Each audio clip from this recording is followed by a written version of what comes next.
کہ صحابہ کرام کی فضیلت اور ان پہ اعتقاد کا معنی کیا ہے کہ ان کا فہم کیا ہے؟ حجت ہے. جو بندہ صحابہ کرام کے فہم کو حجت نہیں مانتا، اس کا صحابہ کرام کے بارے میں عقیدہ خراب ہے. سمجھتے ہیں اس بات کو؟ پیچھے ہم نے بھی بات کی ہے نا کہ جن لوگوں میں وحی اتری ہے اگر ان کو وحی سمجھ نہیں آئی تو پھر کس کو سمجھ آئی؟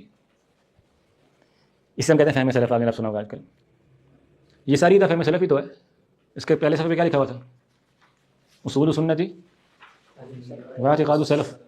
یہ تو نہیں کہا نا کہ من الکتاب و سنہ، قرآن و سنت سے عقائد کا بیان. سلف کا عقیدہ بیان. کیوں سلف کا عقیدہ وہی ہے جو قرآن و سنت ہوتا ہے. صحابہ کرام کی جماعت کا عقیدہ وہی ہے جو کتاب و سنت میں بیان ہوا ہے. اہدنا الصراط المستقیم. آگے سیدھے راستے کی پہچان بعض لوگوں سے ہے نا.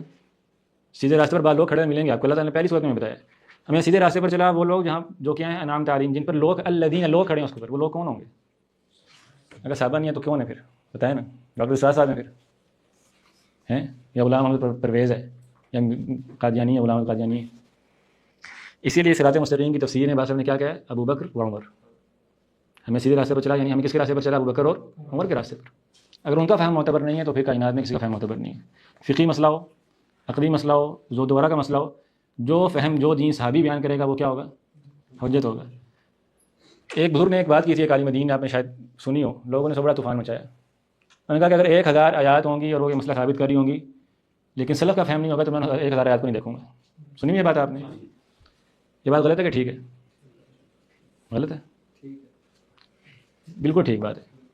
اصل بات کیا کہ فرضی ایک بات ہے، لیکن 1000 آیات ایسی ملیں گی نہیں. لیکن مسئلہ کو بیان کرنے کے لیے کہ اگر 1000 آیات ایک مسئلہ بیان کر رہی ہیں، صحابہ کرام کو مسئلہ سمجھ آیا ہونا چاہیے کہ نہیں سمجھ آنا چاہیے؟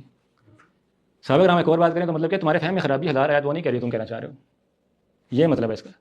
1000 آیات سے میں نے مسئلہ ثابت کیا کہ اللہ کے رسول صلی اللہ علیہ وسلم بطور مثال اللہ کے رسول زندہ ہیں. پوچھیں نا بریلویوں سے، وہ آپ کو دیں گے 1000 آیات کہ اللہ کے رسول کیا ہے؟ زندہ ہیں. ثابت ہو جائے گا مسئلہ. اسے صحابہ کرام نے ثابت کیا ہے. ایک بریلوی کہتا ہے قل بفضل اللہ و برحمتہ فبذلک فلیفرحوا، سے ڈانس کرنا میلاد میں ثابت ہوتا ہے. سنا ہوا نا آپ نے؟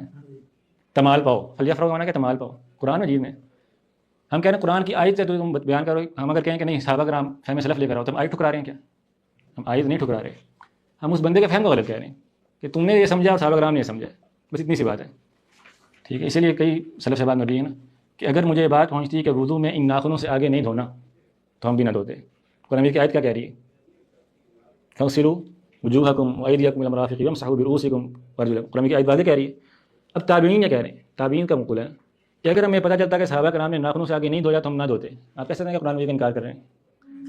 ہم کیا کہتے ہیں کہ صحابہ کرام کو اس بات کا علم تھا کہ قرآن کی آیت منسوخ ہو چکی ہے، ورنہ آپ تصور کرتے ہیں کہ صحابہ کرام قرآن کی آیت چھوڑ دیں اور اس پر اکٹھے ہو جائیں سارے.